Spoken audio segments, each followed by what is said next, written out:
Capítulo 9 Cristianismo e Comunismo. Em nossos escritos, encontramos e usamos um ponto fixo de referência em função do qual nos é possível formular juízos. Este ponto de referência, situado fora e além do transformismo universal, exatamente no polo oposto, envolve tudo em seu movimento. Dessa sua posição, este ponto imóvel e absoluto dirige tudo o que é móvel e relativo. Trata-se do pensamento de Deus. Este pensamento não se encontra abstrato nos céus, mas está escrito e é legível em sua lei, que é a sua expressão e constitui a norma anteposta como guia do funcionamento orgânico do universo. Nos seus vários capítulos e planos de atuação, esta lei não é toda compreensível para o homem, sendo conhecida somente numa parte mínima. As descobertas da ciência nada mais são senão progressivas revelações deste pensamento, a lei, que funciona nos fenômenos independentemente do conhecimento que o homem tenha ou não dela. À medida que progride, ele vai dominando uma amplitude cada vez maior dela, o que também, para os ateus, significa acercar-se de Deus. É em função deste pensamento orientador da existência que, nos limites do conhecimento humano, nós fazemos perguntas e podemos dar respostas. Permanecendo agora num terreno humano, no qual encontramos as consequências e aplicações dos princípios gerais da referida lei, perguntamo-nos: qual é a posição atual da humanidade em relação às suas metas futuras? O que a história pretende realizar hoje? Colocando-nos perante a presente realidade histórica, podemos formular uma questão mais exata. Se é Deus que com a sua lei dirige a história, qual é então o significado do comunismo materialista ateu e para onde se dirige sua atual difusão? Trata-se de fenômenos situados em polos opostos, ambos positivamente existentes. Mas como explicar a contradição entre eles? Se Deus é o verdadeiro Senhor e se o seu pensamento ou lei constitui a norma que deve ser aplicada, então por que ocorrem nos fatos esta oposição de contrários e esta resistência à sua atuação? Se por um lado temos o polo positivo, onde tudo é sempre construtivo, qual é o trabalho útil que corresponde cumprir a este oposto impulso negativo de destruição? Não se tratará, então, de uma fase destrutiva necessária, cumprida em função de uma oposta realização construtiva? Ora, é o negativo que trabalha em favor do positivo. É o mal que é colocado a serviço do bem. Mais particularmente, talvez isto tudo responda à necessidade de se varrer as construções humanas feitas através do tempo sobre a ideia de Cristo, tão desvirtuada ao longo do caminho, para regressar a ela e realizá-la como Cristo a queria desde o princípio.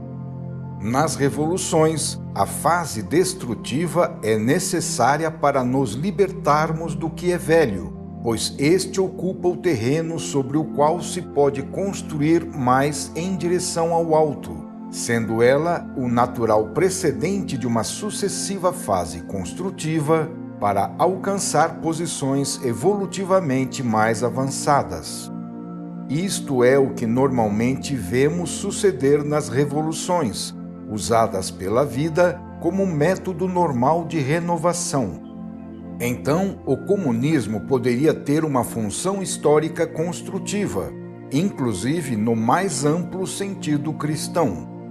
Porém, amplo neste caso não significa que a sua função seja constituir nos planos de Deus um instrumento para a vitória do atual grupo social que se qualifica hoje como representante de Cristo.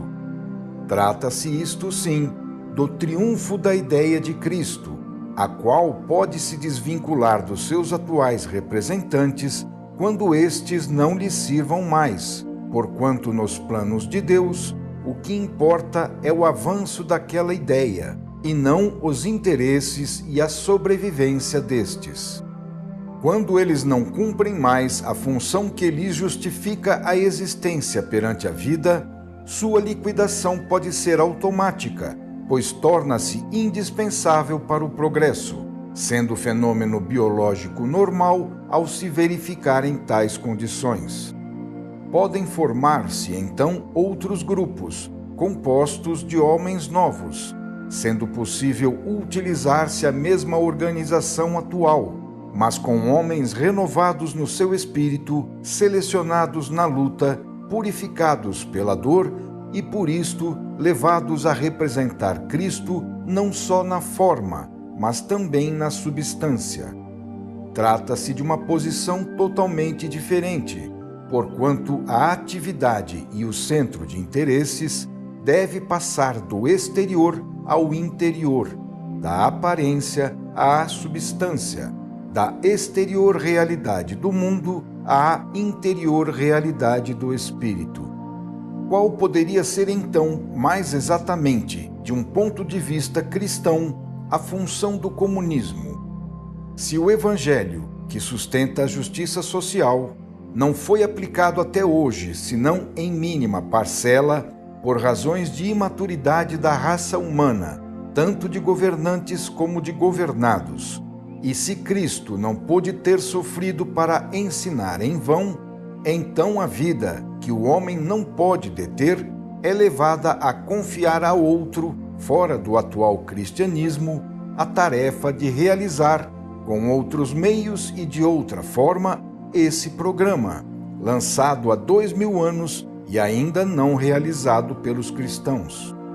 Então Deus permite que os demônios se desencadeiem, reativando as forças negativas e utilizando-as para realizar o que as positivas ainda não fizeram.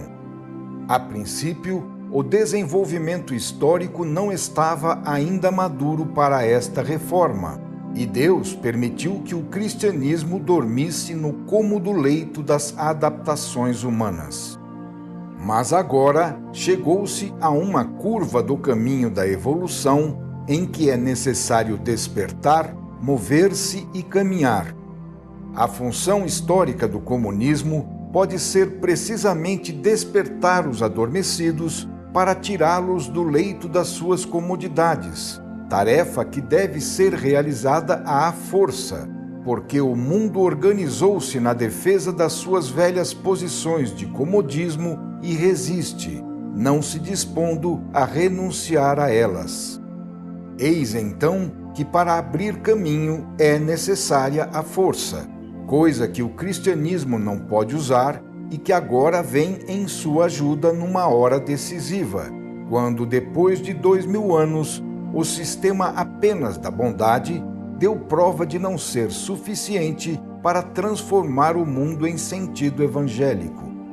E a força é de fato a primeira fase, revolucionária e destruidora, nas transformações sociais. É desta forma que elas nascem para depois se desenvolverem seguindo fatalmente a sua lei. Os violentos da primeira hora são depois liquidados, quando a sua função de varrer o que é velho está cumprida. Quem com ferro mata, com ferro será morto. Robespierre foi guilhotinado e a sua morte marcou o fim do terror. Ficam e são chamados a atuar depois os mais calmos, para realizar o trabalho da instalação nas novas posições, de assimilação das novas ideias e de reconstrução de uma nova ordem num plano mais alto. Eis de que maneira, historicamente e em sentido amplo, o comunismo poderia ser útil ao cristianismo, cumprindo a função de purificá-lo, condição indispensável para que o cristianismo possa continuar a cumprir a sua função, pela qual a sua existência é justificada. A tarefa do comunismo seria, portanto, salvar o cristianismo da sua liquidação através de uma lição realizada à força, devido à tenacidade de resistência da parte do que é velho. Embora seja uma ajuda de Deus, sua finalidade não é favorecer os homens a manter suas posições terrenas baseadas no cristianismo, mas sim cumprir o ideal cristão para que ele seja vivido e realizado, porque à vida interessa a evolução, a conquista das finalidades da história, a atuação dos princípios superiores, e não a prosperidade de um determinado grupo humano. A vida tende a acabar com tudo que é improdutivo e que, por isso, não contribui para a realização dos seus fins. É necessário compreender o que está sucedendo hoje. Pode ser um mal-entendido identificar o ministro de Deus com o ideal cristão, uma vez que nos fatos pode tratar-se de duas coisas diferentes, quando em vez de se viver em função do ideal, utilize-se o ideal em função da própria vida, subordinando-o a esta. Trata-se de uma inversão de valores pela qual as posições são emborcadas, de modo que a espiritualidade, ao invés de vencer o mundo, é por ele vencida. Pode ser que hoje a história queira endireitar estas posições e repor cada coisa em seu lugar, fazendo que o ideal não mais esteja a serviço do homem, mas sim que o homem esteja a serviço do ideal. Em resumo, a ideia de Cristo finalmente movimenta-se para de fato vencer o mundo, ainda que este tenha se acostumado a vencê-la e esteja decidido a continuar por este caminho. Não será esta imensa onda de ateísmo que invade o mundo e que é composta também de cristãos uma doença do cristianismo, tornando necessária uma salutar operação cirúrgica para curá-la? Que os homens do cristianismo possam, como homens, ir à falência é aceitável, mas não se pode admitir que isto suceda com Cristo.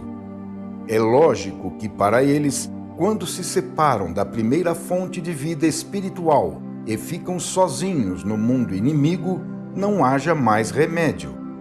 Eles poderão se perder, mas nem por isso poderão paralisar a obra de Cristo, que está acima de todos os interesses humanos e elege os seus instrumentos onde quer. Se hoje o mundo, com o ateísmo, afasta-se de Cristo, isto pode representar um protesto não contra ele, mas contra quem o representa. É notório que a difusão da blasfêmia é maior nos países onde mais dominou a Santa Inquisição, que foi exercida em defesa da religião. Frequentemente, os ateus surgem não porque queiram se pôr contra Deus, mas porque, desiludidos, colocam-se contra os seus representantes, que são a coisa concreta vista neste mundo. E quando a realidade não corresponde às afirmações, então busca-se outras propostas. Há quem negue tudo para libertar-se da contradição. Há quem se converta para entrar em outros grupos semelhantes e buscar Deus em outra parte. E há quem vá buscar Deus por si mesmo, sem esses intermediários, os quais, quando passam a pertencer ao mundo, representam tão somente a si mesmos e são, por isso, repudiados pelo ateísmo. Então, os que não querem aniquilar-se dessa forma, seguem sós com Deus.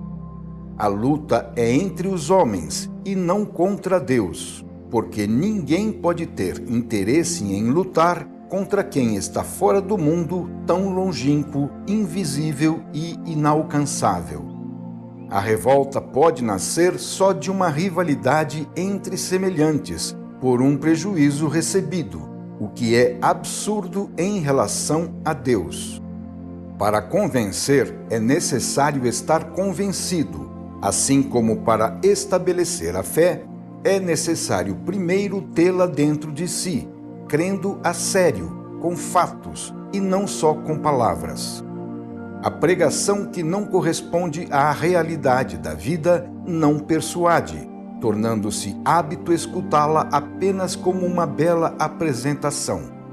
O ideal, reduzido a exercício de retórica, não arrasta, porque falsifica o que devia ser paixão avassaladora, afirmação sentida e testemunho sincero de realização vivida. Quem ouve percebe este atentado à sua boa-fé, mas, por lhe ser conveniente, acostuma-se ao cômodo jogo das adaptações. Então a religião se reduz a uma farsa coletiva convencional, na qual todos estão tacitamente de acordo. O rebanho é constituído de homens do mundo que conhecem as astúcias da vida, sabendo perceber e gostando de descobrir o que se esconde atrás das aparências. Estando cheio de enganos, o mundo está acostumado a desconfiar e se apercebe prontamente quando se usa o ideal à procura do ingênuo para crer nele. A demasiada insistência na fé cega do crente pode dar lugar a suspeitas, porque se presta otimamente para submeter os simples de boa fé. Por fim, chega-se a um consenso geral, porque é cômodo para todos não se aprofundar em demasia no porquê das coisas, permanecendo na superfície. Sucede, no entanto, que quando tudo isto se torna hábito, constituindo um sistema de aceitação comum, fixado em uma forma mental, então a religião se corrompe e decai. Que resultados espirituais poderão ser obtidos então? Se a semente que se lança na alma dos fiéis é desta qualidade, qual a planta que poderá nascer dela? É certo que os ingênuos são muito procurados em nosso mundo, mas também é verdade que a sua espécie, sob os duros golpes da luta pela vida, tende a desaparecer. Como pode um edifício, baseado sobre o ideal e sobre a fé da atuação fiel e sincera desse ideal, deixar de desmoronar quando as posições são assim emborcadas, fazendo a fé assumir outro significado e a descrença tornar-se quase um ato de sinceridade? O mundo está mudando e exige clareza. A melhor renovação que o cristianismo pode fazer não é modificar suas formas de rito, de tolerância ou de expansão de domínio, mas sim acreditar verdadeiramente nos seus ideais, oferecendo ao seu rebanho uma demonstração racional para que seja possível crer neles por haver compreendido e não por ter acreditado com fé cega, de olhos fechados. Isto significa fazer os outros sentirem que existe quem crê a sério, a ponto não só de viver a sua fé, mas também de, pelo fato de crer, dar prova disso com o exemplo. Antigamente, a astúcia aconselhada por Maquiavel passava por sabedoria. Ele dizia que era necessário mostrar as virtudes, mas tendo o cuidado de não possuí-las, nem praticá-las de verdade, para não se deixar enganar pelos princípios idealistas, os quais devem ser pregados aos outros para que eles os pratiquem e assim seja mais fácil dominá-los. Hoje, no entanto, dá cada vez menos resultado fingir para que os outros creiam. Pensar que eles se deixem enganar assim facilmente não é astúcia, mas sim ingenuidade. O número dos ingênuos diminui a cada dia. Aquela era uma fase mais primitiva e desde então o mundo caminhou. Torna-se cada vez mais assinalada a tendência de colocar de lado o hipócrita que engana, como elemento antissocial. O método de Maquiavel pressupõe o ingênuo que crê, enquanto hoje é comum deparar-se com a reação daquele a quem se engana. Eliminando o ingênuo, aquele método falha, e é o que está sucedendo hoje como benéfico resultado do seu longo uso. Assim, foi eliminado qualquer tipo de fé, e as massas foram educadas em sentido oposto, sendo obrigadas a desenvolver a desconfiança e, com isso, o sentido crítico e o controle, tornando mais apurada a sua inteligência. Estes são os salutares efeitos da prática generalizada e constante em todos os setores humanos desse método da pesca do ingênuo, segundo Maquiavel. Por obra de uma força negativa, surgiu, em sentido criador, uma automática seleção natural, pela qual sobreviveram apenas os mais astutos, os menos dispostos a crer e a cair como presa dos enganos dos outros. Eis mais um caso no qual o mal é utilizado para os fins do bem, demonstrando que, por meio da evolução, o negativo tende a se inverter no positivo, não apenas autodestruindo-se, mas também funcionando como elemento de construção. Hoje procura-se a substância. Os homens não se contentam mais com vagas promessas de incontroláveis e longínquas alegrias situadas no além e obtidas como compensação das dores atuais, que, em vista de tal consolação, devem ser suportadas pacientemente, enquanto outros, mais afortunados, gozam a vida no bem-estar. Por ser positivo, o homem moderno exige realizações imediatas e concretas, de modo que, em se tratando de promessas, ele quer ver claro sobre sua futura viabilidade. Para o pobre hoje, já não basta o submisso dever de depender da generosa e caprichosa concessão de benesses por parte de quem possui. A humilde súplica em busca de compaixão transformou-se atualmente no direito à vida, o qual não pode depender da vontade de poderosos que aceitem reconhecê-lo concedendo favores, mas deve ser regulado, como todos os direitos, sobre princípios de justiça. Então, não mais se admite apenas a beneficência de quem dá porque decidiu fazer uma concessão, que é insuficiente para compensar as diferenças de posição, mas exige-se, entre os elementos do organismo social, um cálculo positivo de direitos e deveres, que se realize imediatamente na Terra, sem problemáticos adiamentos para outras vidas, organizando-se o trabalho e as previdências sociais em favor de cada um dos componentes da coletividade. Se tanto do lado do comunismo como do capitalismo é possível hoje realizar este processo, isto se deve ao fato de que as mais baixas classes sociais alcançaram uma certa consciência coletiva, condição necessária para saberem organizar-se nas atuais formas, inconcebíveis na Idade Média, e poderem, assim, atingir o exercício dos próprios direitos.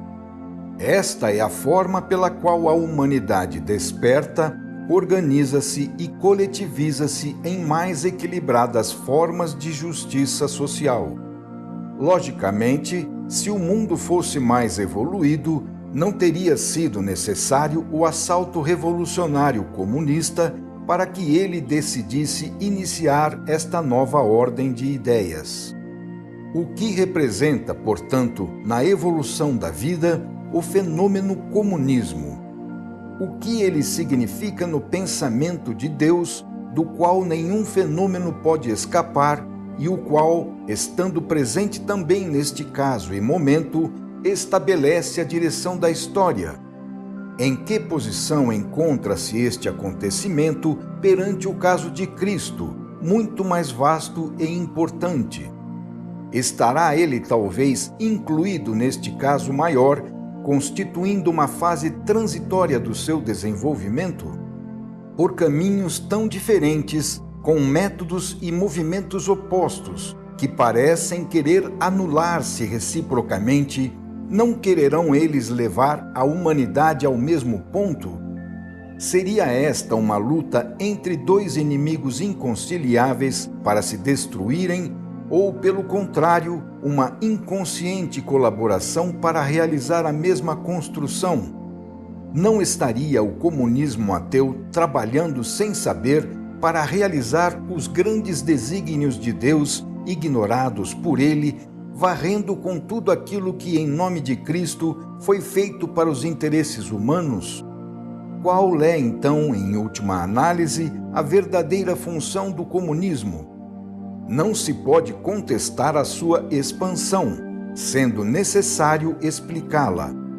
Sem interesses partidários e preferências preconcebidas, queremos compreender o que está sucedendo em profundidade e qual a razão para isto.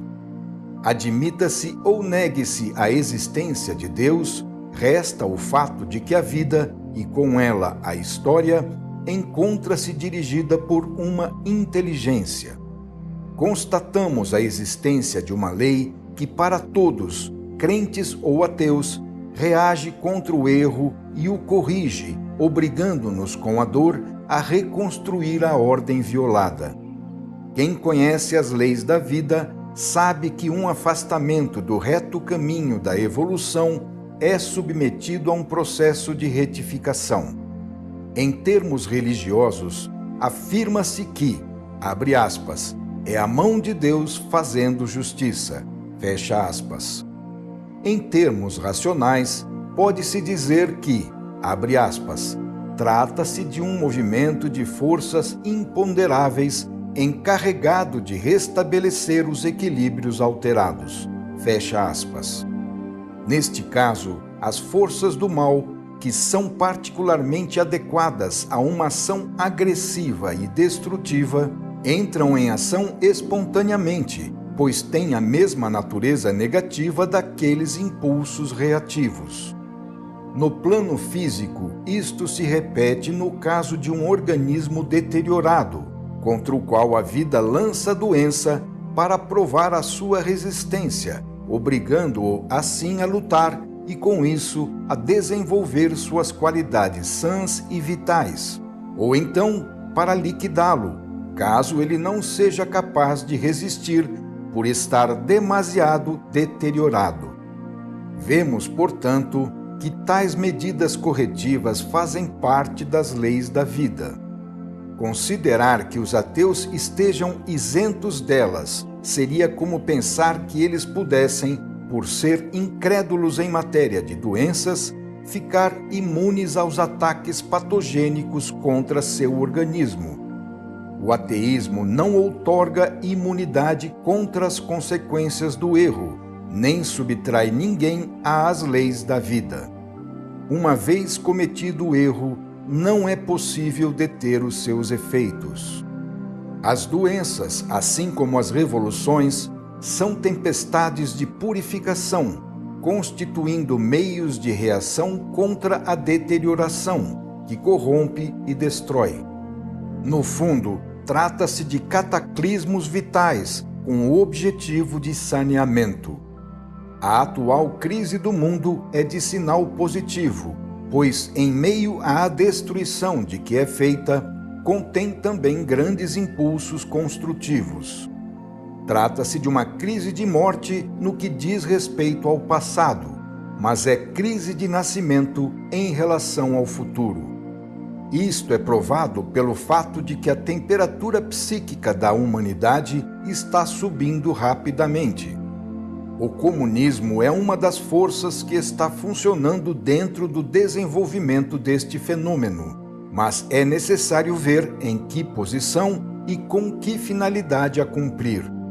O fato de estar incluído num processo de evolução, hoje particularmente intenso, não significa por si só que ele seja uma força de tipo positivo, benéfica, de acordo com o sistema. O comunismo continua sendo uma força negativa, maligna, de tipo antissistema.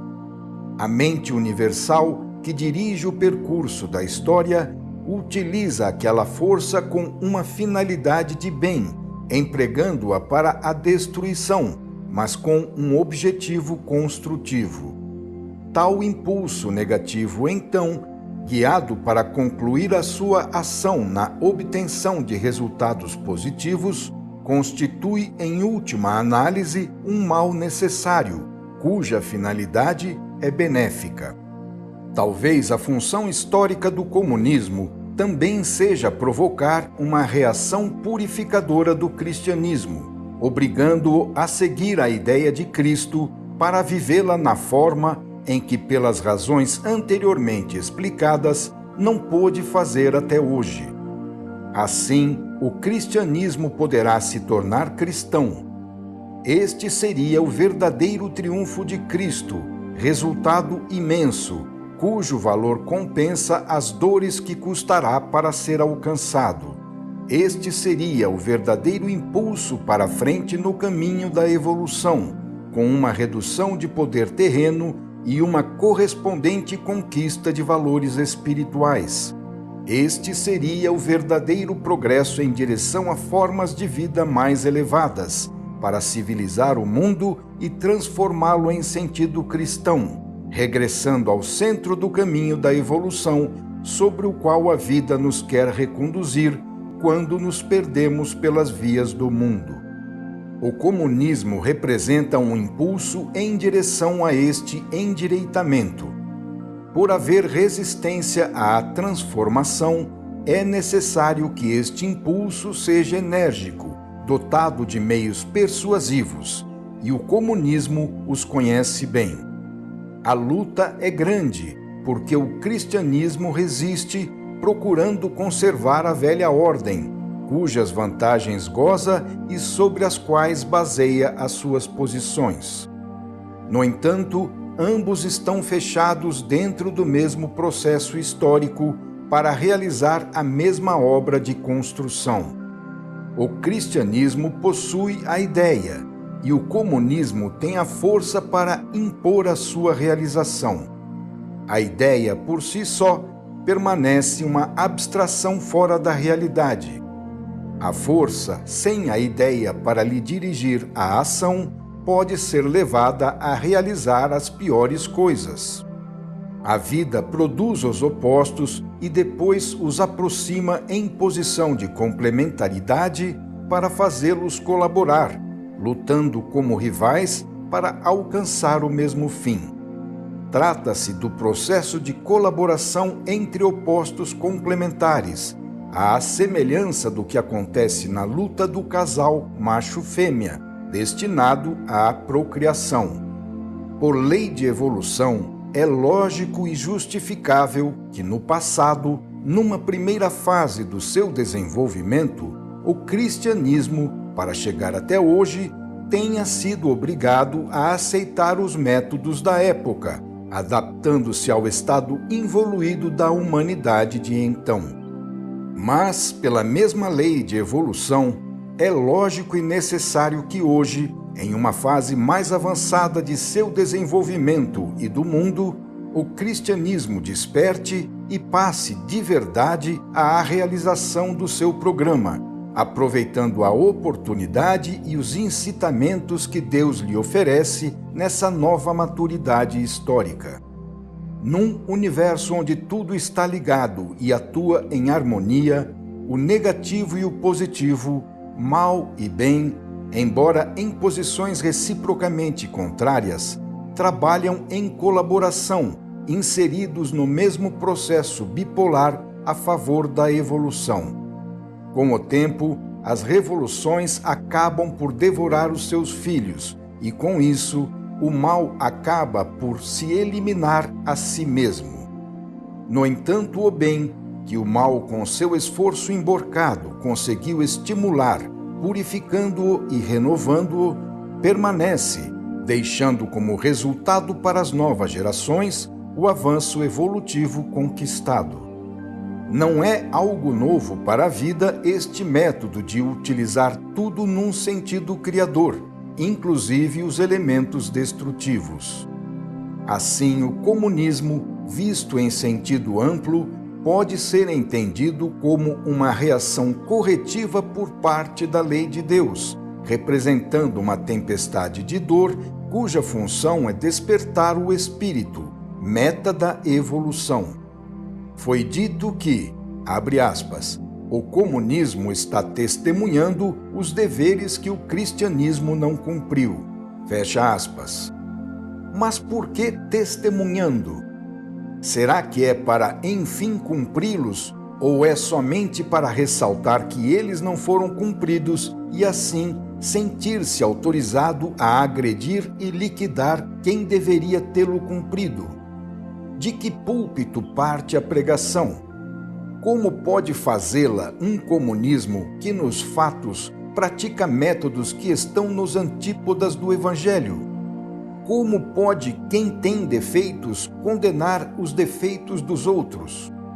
O fato é que os homens são todos da mesma raça e fazem em toda parte as mesmas coisas.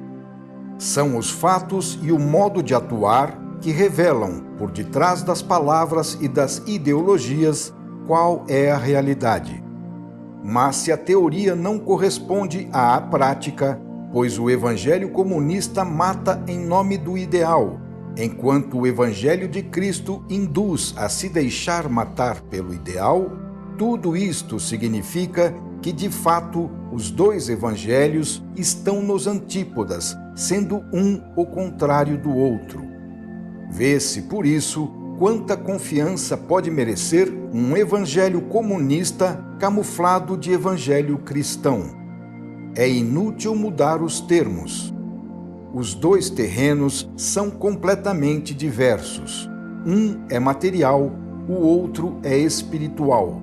Um é político, o outro é religioso. O que significa esta atitude de se apropriar do Evangelho para usá-lo ao contrário, buscando destruir Cristo e levar à supressão do setor espiritual da vida? Então a função do comunismo não é cumprir o Evangelho que o cristianismo não realizou, mas sim castigar o cristianismo por ele não o ter realizado, obrigando-o a isso através de métodos bastante persuasivos. É indiscutível que na Terra, devido à natureza do homem, nada se obtém com os métodos evangélicos, que funcionam somente para seres mais evoluídos. Isso, porém, permite ao comunismo insurgir-se no campo das atuações terrenas, que nada tem a ver com espiritualidade. O fenômeno é explicável. O Evangelho está marcado ao longo da linha da evolução como uma realização futura, razão pela qual, hoje, apresenta-se no alto, acima da vida vigente, como um ideal que, antecipando o amanhã, está à espera para tomar corpo na Terra. O comunismo surge, então, 2000 anos depois de Cristo, em tempos mais maduros, que tornam possível tentar-se uma distribuição mais equitativa de bens, não só como caso isolado, por iniciativa individual e fins espirituais, mas também em escala social, assumindo uma organização coletiva e tendo finalidades terrenas reais. Eis porque o comunismo encontra-se realizando alguns pontos do Evangelho. Mas mesmo nestes, há uma grande diferença. O comunismo não se limita a aconselhá-los, mas os realiza. Não os propõe ao indivíduo para a sua perfeição, mas os impõe às massas. Não se ocupa de longínquas metas espirituais, mas busca realizações humanas imediatas. Disto deriva a diferença de método. Quem segue a técnica evangélica da bondade trabalha só no terreno do ideal, mas quem deve agir na terra tem de seguir os métodos do mundo, bem diversos daqueles feitos por Cristo para as realizações espirituais, pois aqui estamos no plano material. Os métodos evangélicos presumem um grau de evolução e civilização ainda não alcançado. É assim que, numa humanidade ainda imatura, a força e a violência, que estão nos antípodas do ideal, podem formar parte indispensável da técnica da sua descida na Terra. Esta descida implica imensos deslocamentos de ideias, interesses e posições, mas o estabelecimento de uma nova ordem no lugar da velha, que não se deixa demolir, somente pode ser obtido à força. Um pioneiro isolado pode vencer com o martírio, as massas não. As funções históricas do cristianismo e do comunismo, mesmo que ao longo do caminho possam encontrar algum ponto de contato, são diferentes. O primeiro estabelece as metas longínquas, ainda situadas no nível super-humano do ideal, enquanto o segundo está no meio do mundo, para causar um estremecimento que leve à realização concreta daquela meta. É evidente que, devido à estrutura de nosso mundo, não há outro caminho, ainda que isto pareça uma contradição, para passar da teoria do cristianismo pregado à prática do cristianismo vivido. E isto nos é provado pelo passado. Trata-se de uma tentativa inicial, de grau ainda involuído, como demonstram os métodos usados, inevitáveis quando se quer realizar algo no atual nível evolutivo da humanidade como movimento de massa. Descer para a atuação prática significa ter de mergulhar em nosso mundo tal como ele é, para realizar um trabalho que somente quem tem a força bruta do primitivo pode ter a capacidade de cumprir.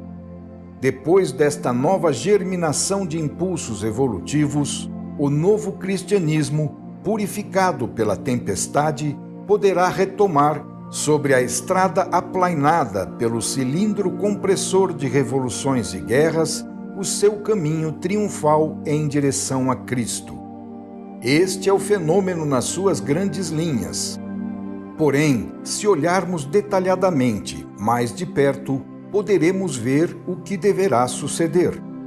Vivemos num momento histórico decisivo, de deslocações de equilíbrios e posições, de mudanças profundas, que levam a humanidade a gravitar em direção a outras metas e realizações, em função de outros pontos de referência. Uma necessidade de sinceridade e clareza impulsiona a uma revisão dos valores tradicionais para eliminar os fictícios e ficar com os reais. O cristianismo está colocado numa bifurcação, ou se faz cristão a sério, ou será liquidado, pois se não cumprir mais a sua função, não terá mais razão de existir.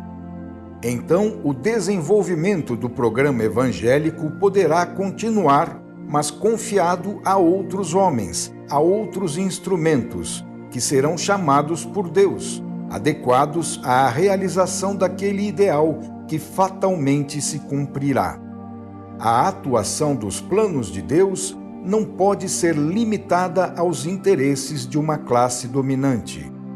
O Evangelho, além de fenômeno religioso, é também fenômeno social e biológico de importância fundamental no desenvolvimento da evolução da vida no plano humano da coordenação coletiva para passar à fase orgânica. Neste desenvolvimento está envolvida a existência de todos os homens, tanto dos cristãos como dos ateus. A descida dos ideais, embora se realize através das religiões, faz parte integrante do fenômeno da evolução, pois antecipa e obriga a avançar, interessando, portanto, também à ciência positiva dos ateus. Eis então que o comunismo pode ter a função de despertar o cristianismo, obrigando-o a cumprir a sua função e, assim, contribuindo para que ele não seja liquidado pela vida. O comunismo pode ser entendido como um bisturi em mãos de um hábil cirurgião. O bisturi corta as carnes, mas o cirurgião sabe o que faz, operando para curar e não para matar. A vida está do lado do doente para curá-lo, por isso o opera, pois quer que ele viva e evolua ainda. Curar-se para o cristianismo significa reencontrar os seus valores mais vitais, que são os espirituais. Se ele voltar a encontrar Cristo, então se salvará. De outro modo, ficará só e, sem Cristo, acabará por se perder. O que morre não é Cristo, mas sim a organização humana, pois a lei de Deus não lhe permitirá continuar vivendo, visto que ela já não representa a sua ideia, condição sob a qual Cristo permitiu a sua sobrevivência. Não é com finalidade destrutiva que estamos fazendo estas afirmações, mas ao contrário. A lógica colocação deste fenômeno, tornando-o compreensível, permite-nos conhecer qual deve ser a técnica defensiva da parte do cristianismo contra o assalto comunista. Que este lado esteja atacando e que o outro lado esteja resistindo em posição de defesa é fato evidente. Mas como conduzir a defesa? Foram usadas as armas espirituais com excomunhões e coisas similares. Mas estas sanções realizam-se apenas no além, que está, portanto, fora do terreno positivo, o único levado em conta pela parte oposta. Trata-se de pressão psicológica, válida somente enquanto existe um estado de fé e a correlativa sugestionabilidade, coisas que, devido ao materialismo desagregante, vão desaparecendo. Procurou-se então pactuar, buscando o diálogo para amansar o inimigo. Tentou-se ficar semelhante a ele pelo caminho das concessões para chegar a uma convivência pacífica. Mas o comunismo sempre se aproveitou disso para avançar. Existe uma tática segura, porém mais difícil de realizar, que consiste em eliminar os próprios pontos fracos, os quais atuam como portas abertas, permitindo ao inimigo entrar.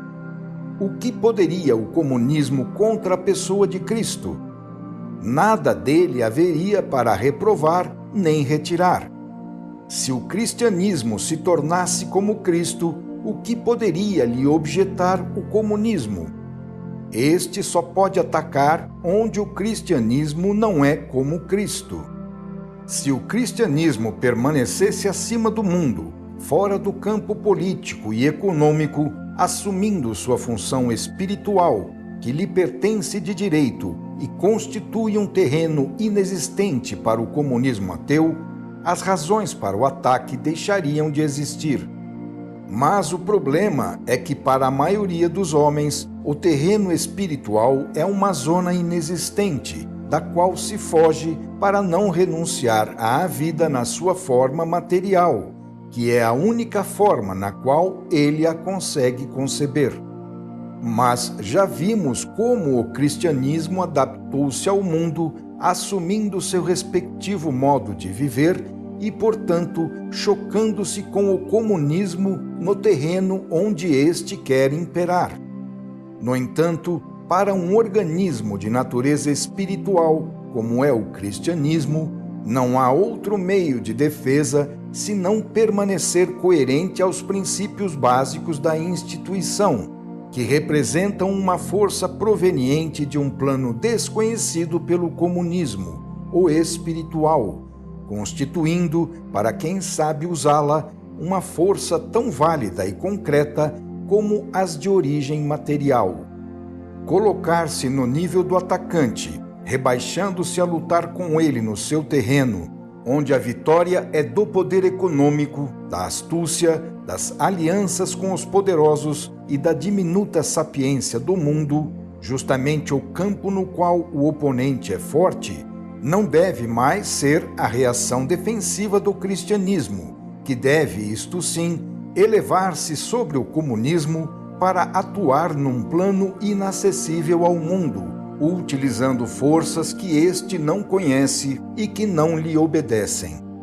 Mas quem é imparcial deve saber ver também o que sucede na parte oposta. Será o evangelho comunista o verdadeiro evangelho ou trata-se de comunismo disfarçado de cordeiro, de Satanás mascarado de Cristo? Não convence aquela pregação de uma justiça evangélica realizada por meios ferozes, que, tentando parecer justiça, constitui de fato astúcia para, assim camuflado, penetrar melhor em casa alheia, aproveitando a credulidade dos ingênuos. Porém, uma vez tendo entrado, a realidade é bem diversa. O comportamento no desenrolar dos fatos revela o verdadeiro conteúdo da ideologia. É assim que a prática não corresponde à teoria em nenhuma das duas partes. Na realidade, cristianismo e comunismo são apenas dois grupos de homens e interesses que, à sombra dos ideais, fazem no mesmo nível a mesma guerra pela própria sobrevivência.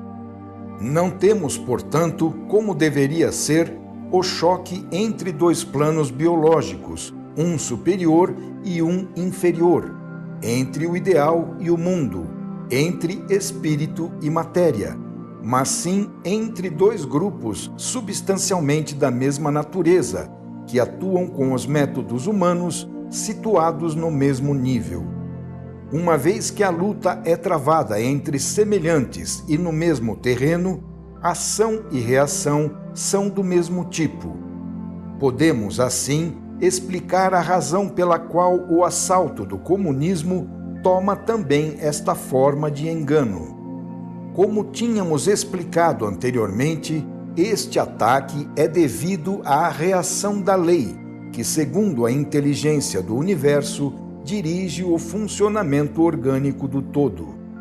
A reação é contra uma violação da ordem, e o seu objetivo é restabelecer o equilíbrio violado.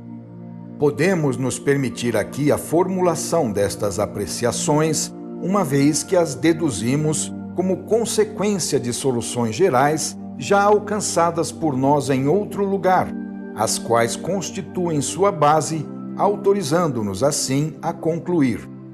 Ora, a razão está no fato de que a reação da lei é levada a assumir a mesma forma e a seguir o mesmo tipo de erro que a gerou, pois a reação nada mais é senão o mesmo impulso violador retrocedendo contra quem o lançou.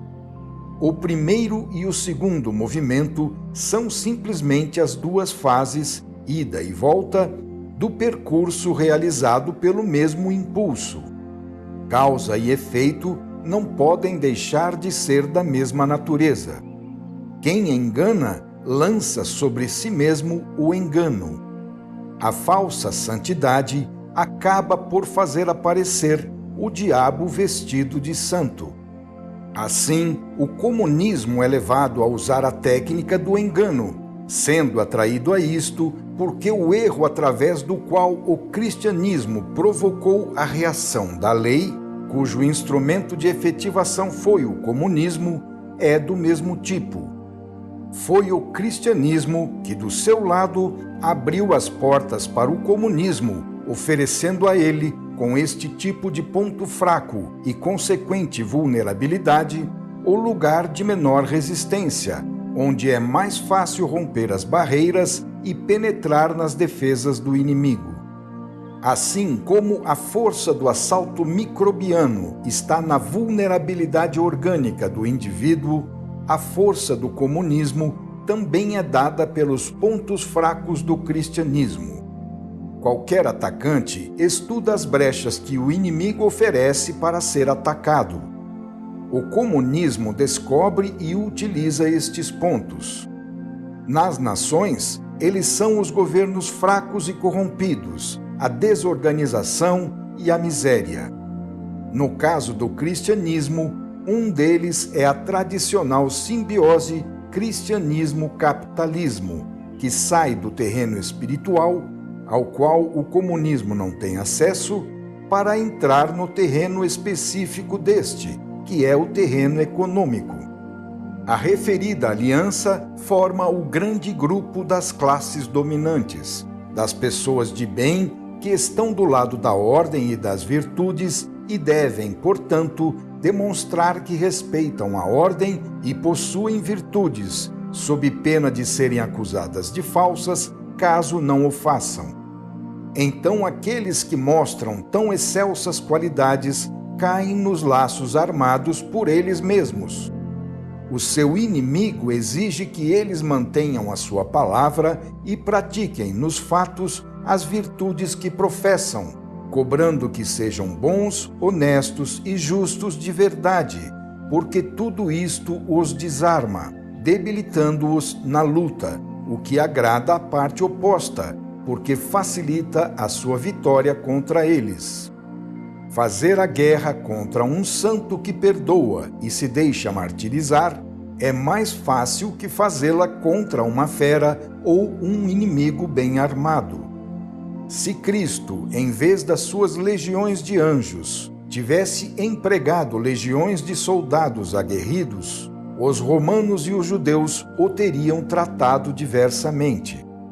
Através desta sua simbiose com o capitalismo, o cristianismo desceu do seu superior plano espiritual para se submergir naquele terreno onde está situado o comunismo.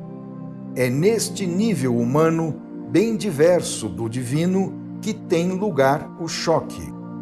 Lutar contra Deus em si mesmo não interessa ao ateu, porque é absurdo lutar contra algo que não se acredita existir.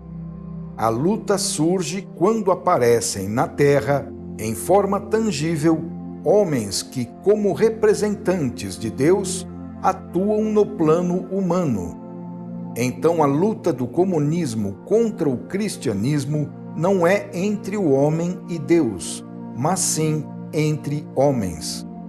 Não se trata de uma luta de princípios, mas sim de interesses, que são a razão pela qual os homens procedem assim na Terra, seja em nome da ideologia defendida pelos comunistas, seja em nome dos ideais pregados pelos que se fazem representantes de Deus. Ao comunismo não interessa a negação teórica de Deus, mas sim a negação prática das organizações humanas que, em seu nome, possuem poderes econômicos e políticos. O que é puramente espiritual, portanto de domínio íntimo, escapa por sua própria natureza a qualquer intervenção do exterior. Por isso é difícil controlá-lo coativamente. O choque depende, portanto, desta descida do cristianismo do plano espiritual para o temporal, que o coloca no mesmo nível do seu antagonista. Se o cristianismo tivesse ficado no seu plano, se não tivesse baixado até se tornar coisa do mundo, como é o comunismo, teriam faltado os pontos de contato e de rivalidade, que são o motivo da luta. Entre dois grupos humanos que usam bandeiras diversas, a luta é inevitável. Porém, Deus está acima de todos, dirigindo tudo para os seus fins, diferentes dos humanos. Nos planos de Deus, para que serve então e aonde quer chegar esta luta? O seu resultado benéfico poderá ser que o cristianismo seja obrigado pelo comunismo a se retirar ainda mais do campo material, para expandir-se no seu terreno, que é espiritual, deslocando seus interesses do primeiro para o segundo. Isto é o que Deus quer, porque isto é espiritualização, o que significa o regresso ao plano fundamental da evolução, razão da existência. Em outros termos, no desenvolvimento da história, seguindo os planos de Deus, o grupo humano representante do comunismo assalta o grupo humano representante do cristianismo para forçá-lo a se espiritualizar, obrigando-o a subir e aproximar-se de Deus. Isto significa um regresso a Cristo. Este é o significado do ataque comunista. A fraude por parte do cristianismo, neste caso, é substancial, pois se desenvolve num fator concreto, o terreno econômico. O cristianismo pregou aos pobres a não resistência e a aceitação do sacrifício, exaltando-os em teoria e compensando-os com consolações de além-túmulo, mas deixando-os na terra entregues à sua miséria.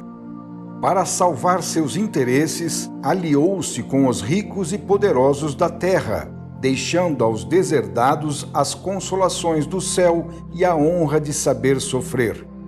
Se o cristianismo hoje vai ao encontro das classes mais pobres, é porque elas se organizaram e assim tornaram-se poderosas. No passado havia somente a esmola e a beneficência, e não o direito ao trabalho e à vida. Se o cristianismo tirou vantagem desta aliança no passado, ele não pode deixar de estar hoje envolvido nas consequências que dela decorrem.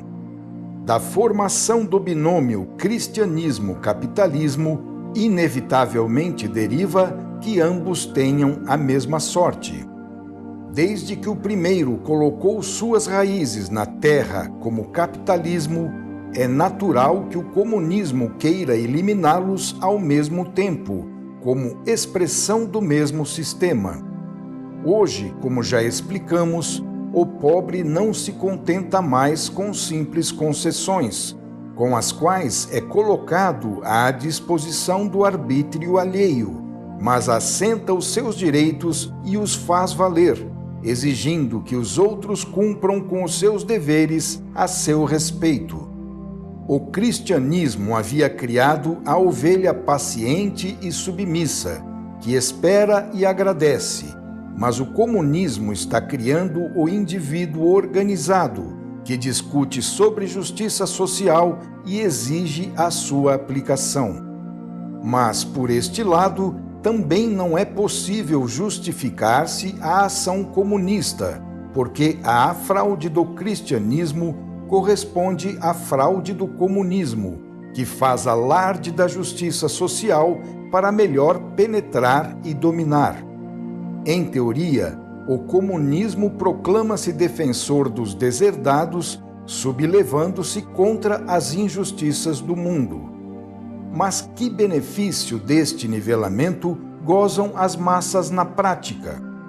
Este novo método de vida social melhora as suas condições de existência em confronto com as dos países capitalistas? O comunismo desejaria ser uma tempestade de saneamento contra as muitas injustiças, mentiras e corrupção. Estas existem de fato, e a revolta contra tudo isto é uma esperança de libertação que impulsiona as massas em direção ao comunismo. Trata-se de um impulso negativo, determinado não por uma atração em direção a uma ajuda, mas sim por uma repulsão que induz a fugir de um inimigo perigoso. Mas pode a passagem de um partido político para outro transformar o homem e torná-lo melhor? Por acaso não continua ele sendo o que é para fazer as mesmas coisas em qualquer partido que se encontre? Existe no homem um desejo de justiça, mas que tende primeiramente a realizar-se em favor do seu próprio egoísmo, começando pelos direitos próprios e pelos deveres dos demais. Dentro desta obscura revolta contra tantos males sociais, em busca de honestidade e justiça, frequentemente agitam-se os impulsos mais baixos e desordenados. Tudo isto é náusea da corrupção alheia, mas é também desejo de fazer a mesma coisa e inveja por não poder gozar as mesmas vantagens. Não se quer a mentira dos outros porque nos traz dano, mas aceita-se alegremente a própria mentira que nos traz vantagem.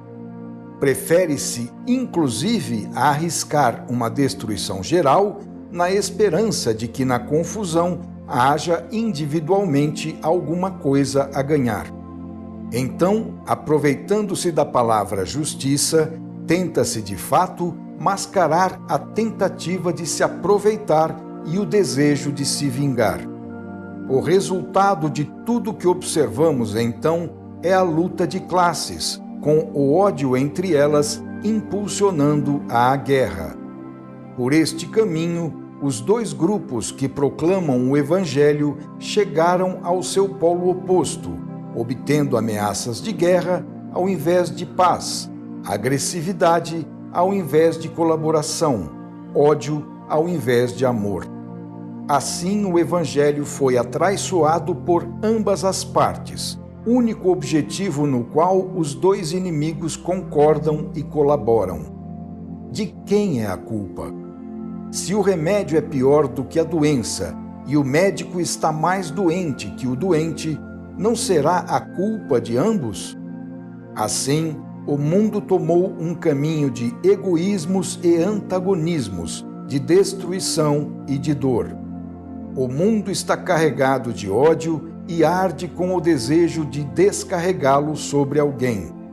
O comunismo o recolhe, o organiza e o canaliza para utilizá-lo nas suas finalidades de domínio através da luta de classes sociais, dirigindo-o de baixo para cima. E todo este ódio é generosamente devolvido de cima para baixo.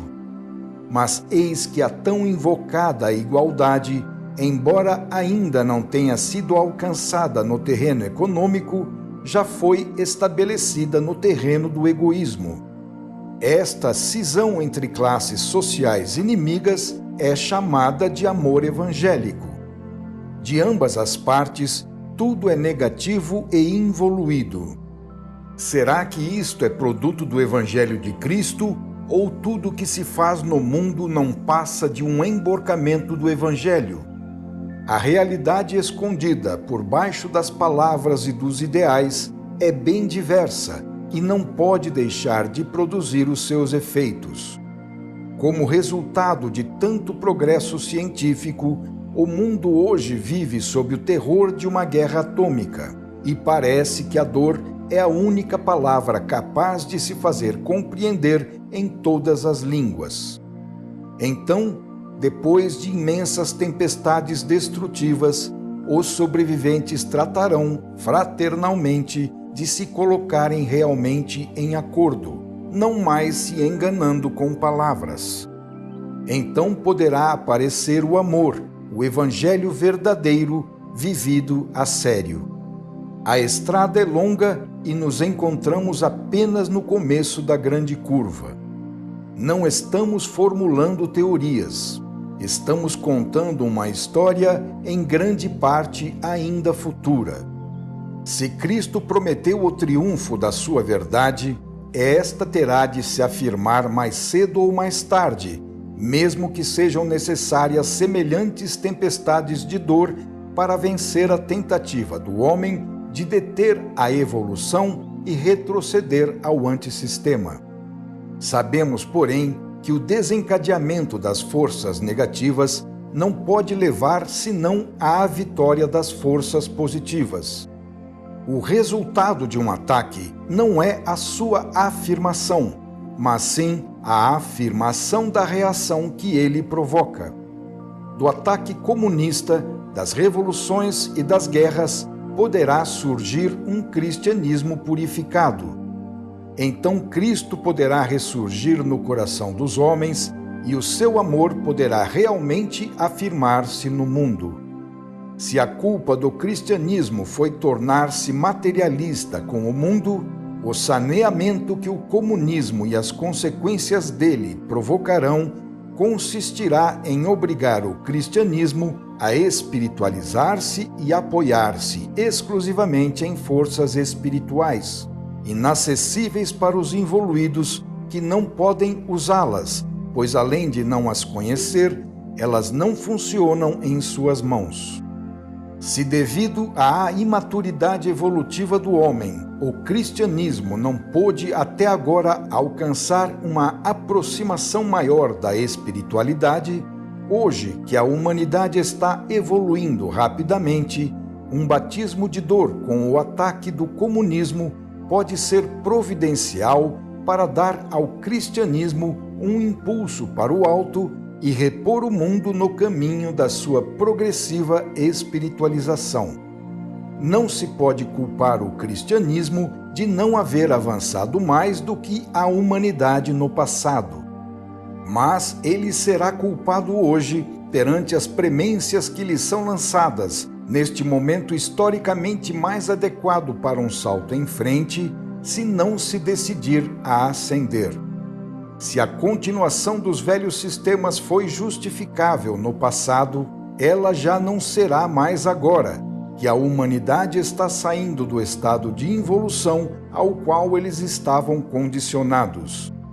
Se o grande abalo chegou hoje, é porque é hora de despertar.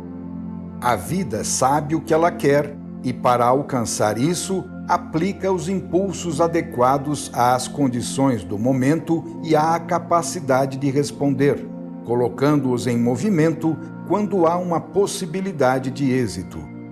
Uma vez que as guerras se tornam cada vez mais ruinosas para os vencedores do que para os vencidos, que as revoluções se transformam, chegando até onde os seus promotores não pensavam, e que a vida tende a evoluir, espiritualizando-se, é provável que o resultado mais útil de tão grandes choques não seja a vitória de um grupo humano, religião ou partido, de um país contra outro, mas sim do Cristo purificador de todos, para o bem de uma humanidade que o compreendeu e que finalmente, encaminhada pelos acontecimentos que a fizeram amadurecer, decidiu civilizar-se a sério, vivendo realmente a lei de Cristo.